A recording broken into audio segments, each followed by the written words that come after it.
2, 3, 4.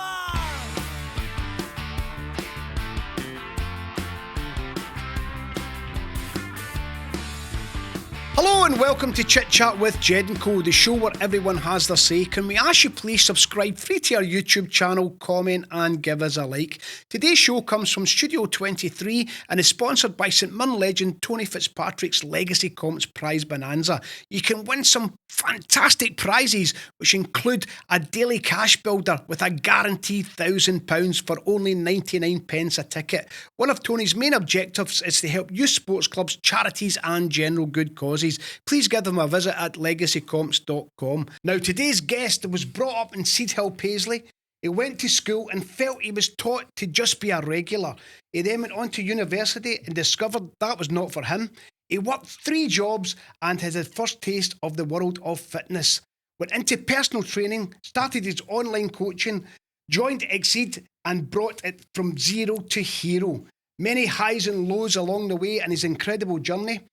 He's going it alone to be one of the UK's youngest owners of a female-only gym. Welcome to the show, Jamie Devine. Thank you very much. Great to have you here, Jamie. It's been a long time coming. We've chatted about it, and the viewers are going to be absolutely gripped to your story. For such a young man, you have done so much. Now, you were brought up in Seedhill, Paisley. What was that like?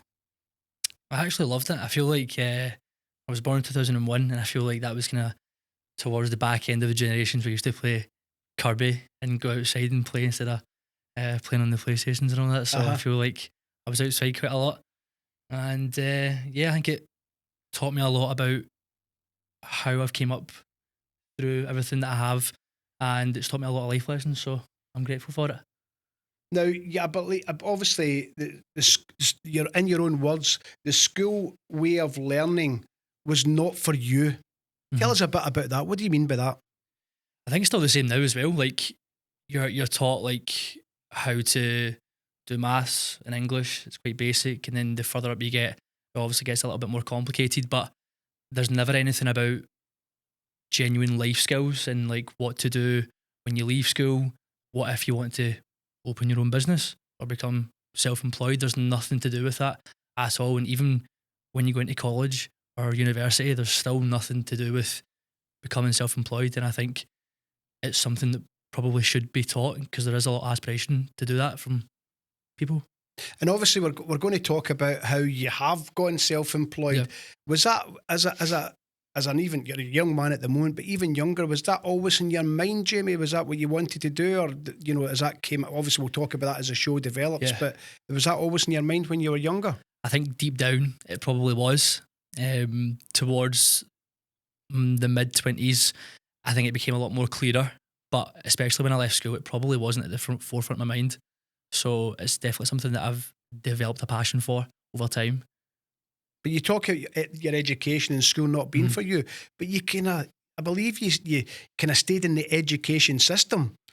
I did, which is incredible, because obviously you're saying you felt school. Did you feel that at the time with school, or was that looking back, looking in, if that makes sense? Yeah, I mean, there's a lot of pressure with school, especially when you get to like 4th year, and it's either that choice that you have to make where you leave and you go to college or go and get an apprenticeship, or you stay in for university or college. But again, there's nothing really like, there's no guidance as to why you should do either or.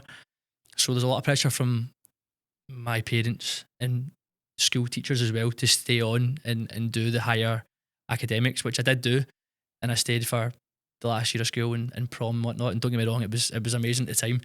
And then I went off to university. How did that work out? I knew on the first day of university that it wasn't for me, because they said, like, when they were introducing everyone, they were like, who in here wants to be a PE teacher? And everybody put their hands up, and I was just sitting there like, I don't want to be a PE teacher. And I was like, oh no, like I feel like I've made a mistake here. But the more that I got into the course for the first 2 to 3 years, it was about like the anatomy of the body and sort of leaning into sports coaching, but it was mostly about PE teaching. And I think I was just there for a safety net. That's interesting. But it's interesting the stuff, the bits you did learn at university, you've kind of taken you've kind of taken that on into where you are at the moment. Now, obviously, your journey for such a young man, as I said at the top of the show, is actually the reason I've got you on here today is really inspirational. And MD watching this today, to see, dreams can come true, but you've got to get up and you've got to chase them. But to get there, you work 3 jobs. To earn money, of course, to get you through the likes of university, and it gave you the first taste of fitness. Yeah. In your 3 jobs. How did that come about? So it probably stems back from when I was in university, and I had made up my mind that I wanted to leave, but I wanted to finish off the year that I was in. So I started doing personal training as well, and I was balancing that plus working at Morrison's petrol station in Paisley, and also delivering for Papa John's as well. That's probably why I got into the gym, because I was taking too many pizzas back for Papa John's, to be honest with you. So I kind of put on weight and stuff, and that's what got me into the gym. And then I just grew a love from it from there. I always kind of went, to be honest with you, I've always been into like football and stuff, but it's a different feeling once you start like progressing in the gym. It's quite addictive. And I just wanted to know more about it, which is why I started the personal training course. Yeah, and do you feel that, when you started in the personal training, was it a natural progression? Yeah, definitely, especially from stuff that I was learning in university as well. Obviously the coaching side of things, but it was more towards like children, but the same like coaching cues and stuff like that still apply. And also I learned stuff from the PT qualification I got as well. So in essence, like, the sports that I was doing growing up and what I chose to study leaving school, it all kind of went in the same direction and helped with qualifying eventually for personal training. And then I was looking, when I was doing my research on you, you started online coaching. Now that's you diversifying again, because online, how did you find that from doing the personal training 1-to-1, I guess, or 2 to 3, whatever? But how did you adapt to that? That was challenging. I think before I talk about the online, I want to talk about like the 1-to-1 with. I was there for like 4 years at Pure Gym, and that came with numerous challenges. And I mean, when I started there, I was like 19, so in the grand scheme of things, I didn't really know what I was doing, and I wasn't really qualified. And to be honest with you, the qualification with the PT stuff is quite similar to the school education, where you're just kind of left to your own devices after you've qualified. And that took a lot of years to kind of know your craft and start getting good at things. And then towards the tail end of PTing, I was kind of falling in love with it, to be honest with you, the 1-to-1 aspect.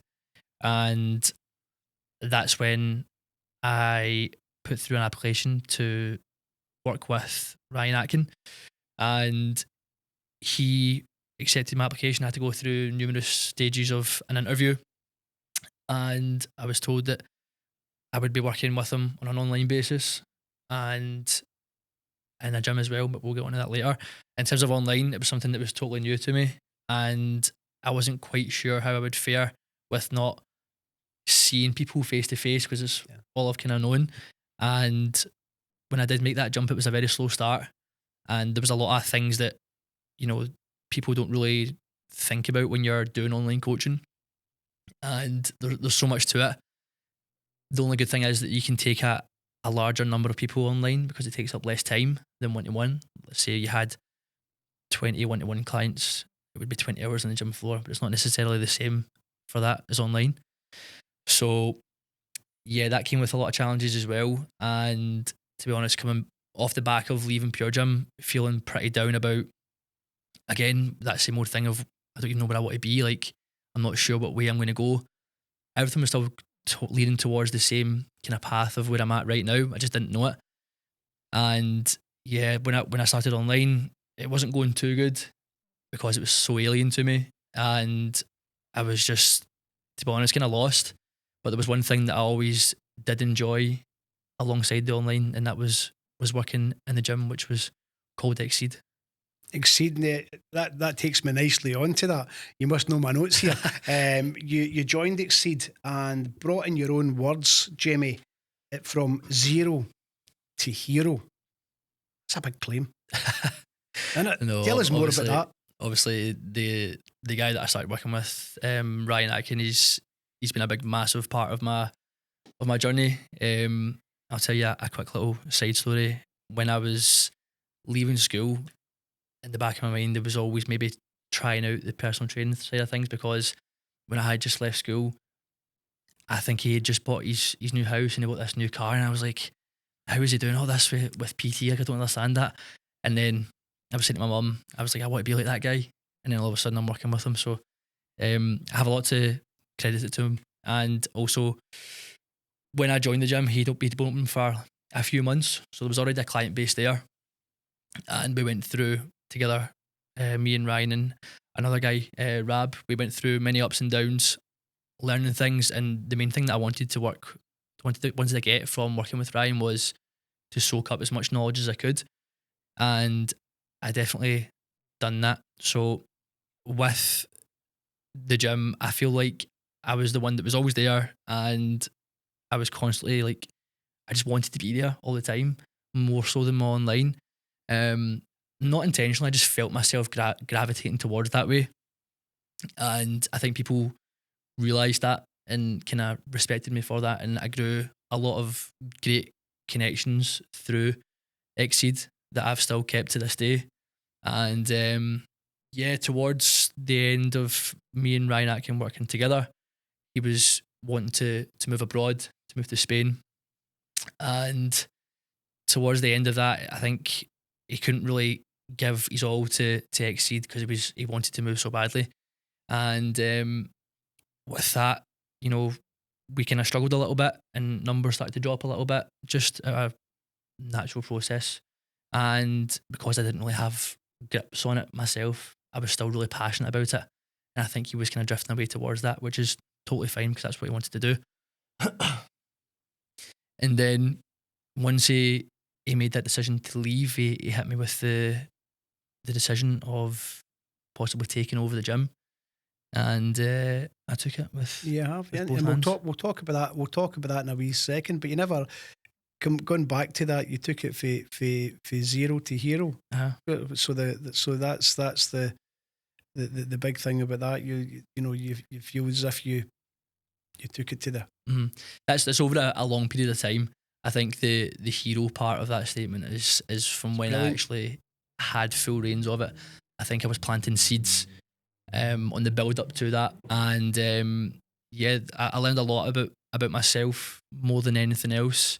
I made numerous mistakes, and I made plenty of good things as well, good decisions and all that. And I think, although I couldn't really say like I done this and that's what made it this, I think I made the right amount of good choices in order to get to where it is today. Indeed. Now you as you mentioned there as well, you're like a young man, and your stories, honestly, I'm loving it, absolutely loving it, and I'm sure the viewers will be as well. You've had many highs and lows along your journey so far as a young man.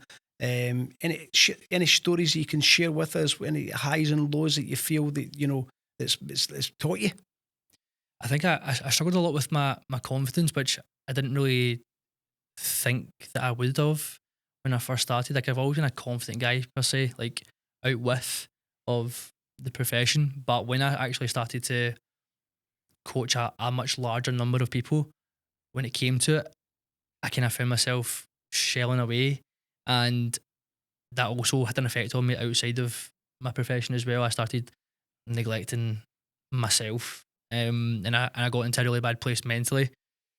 And I just started not going to the gym, not taking care of what I was eating. I kind of didn't really care about the decisions I was making, what impact I was having on people around me, and I got into a really bad place. And it was just so happened that the purchase of the gym kind of gave me a good time for me. Actually, it kind of gave me a new lease of life. And also, I had completed a photo shoot just before the purchase of the gym as well. The photo shoot was me kind of taking my fitness a lot more seriously because I was in such a bad place mentally and ultimately physically. I managed to actually go through a physical transformation and do a photo shoot a couple of weeks before actually purchasing the gym, so it came at a good time. But I think just from not having that confidence and not doing anything about it and just letting my work take over my life and not care about what I was doing outside of my profession, I just ended up in a really bad place.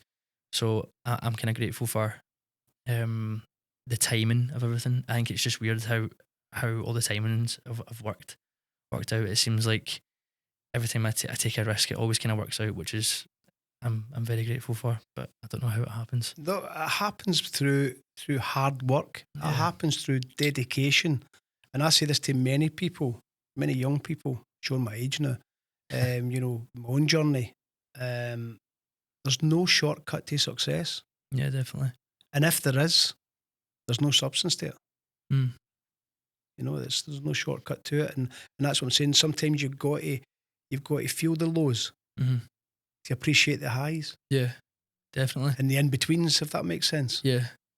But one thing is I've always done as well, like that has taught me well is that I've always cared about my clients, and like at times I probably do over care and put them before myself, which I've kind of got better at now, but not going too deep into it. I think there is a slight topic there of like young men's mental health as well. And there's not a lot of places to go to talk about it, apart from I've actually got a really good support system around me that have got me through some really bad times, like my partner Alyssa, who you know, and my good group of friends, person. my good group of friends as well, who've helped me through many a thing that, you know, maybe they weren't, not all of them are aware of, that they've helped me through as well. So as much as I've had a lot of struggles in a professional way, I've also had struggles kind of mentally and physically as well, but it's all kind of worked out.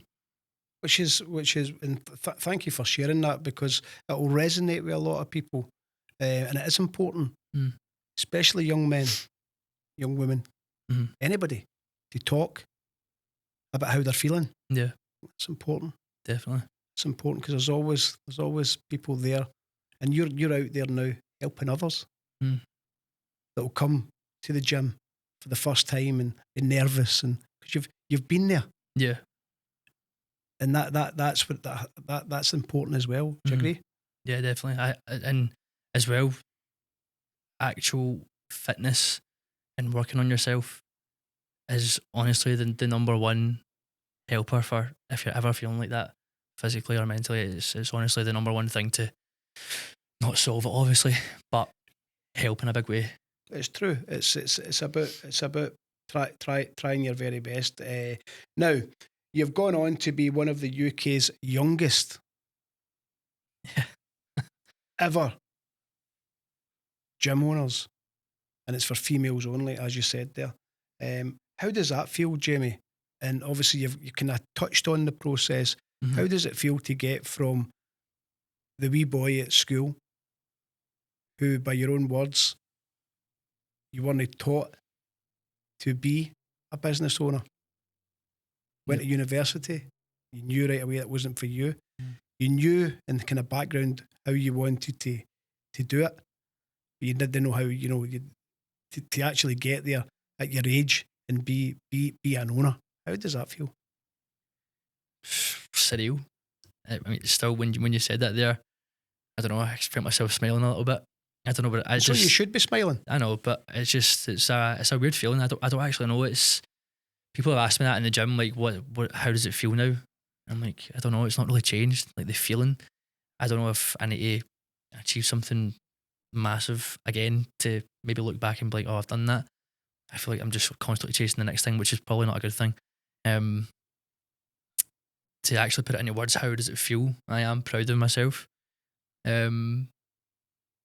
But I can't help but think there's more to do, so we need to keep going. In terms of kind of what's happened since the takeover of the gym, I've hired 3 members of staff who I trust. One of them being a guy called Lewis, who I started my PT journey with. He's always coached at the same place as me. and he's kind of been there since I was, when we were like 19, and we kind of grew up together. And I've always said to him that I want to be in a gym with him, whether that means that we own it together or we work there. And it's happened now. I've brought in my partner Alyssa, who is a new fan favourite at the gym, which She's a fantastic person. she is. She really is. Not bitter about it at all, though, that she's the new fan favourite. And then we've also got Kimberly as well, who was a client for like 2 years at the gym, who has done, like, if you've seen her like physical transformation, you would be like, wow, it's not even the same person. And now she's a coach because she's walked the walk. And albeit Lewis has got experience there, but since he's came in, he's been unbelievable. And also the two new girls who have just started their PT journey, they're also coming on leaps and bounds as well. And I think I don't want to sound the wrong way because I'm quite young, but I feel like my role is shifting already, and I'd like to be like a mentor for those people, because I know what it's like. I've been through the highs and the lows. I've had no clients, no money, and struggled and worked umpteen jobs just to get it working. And I want to be that mentor for them and show them how to be a good PT so that they can be a better coach than me one day, hopefully. That's fantastic, because and that's what it's all about. Every day's a learning day, and that's important. Now, finally, where do you see the gym in 5 years? And if anybody's watching this today, how do they get in touch to be part of your journey? Where do I see the gym in 5 years? Well, I've had it just about 2 months now. Mm-hmm. And when I took over, we had like 41 clients. Mm-hmm. And now, 2 months in, we're sitting at 76 clients, which is insane. The next goal for us is 100 members. I want to try and get that before Christmas this year. And if we do that, the next 5 years, I've got absolutely no idea. Hopefully, another location. We'll have 2 running at the same time.